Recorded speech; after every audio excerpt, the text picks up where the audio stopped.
Hello everyone, welcome to Make Gaming Easy. Today in this video, I'm going to show you how to turn off Free Fire notification. So without any further ado, let's get started. First of all, open Settings application. Now scroll down your screen and click on Apps option. Go to Manage Apps. Now in the search bar, type in Free Fire. Here, click on Notifications option.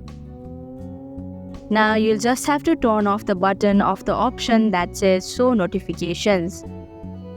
And that is how you can turn off Free Fire notification.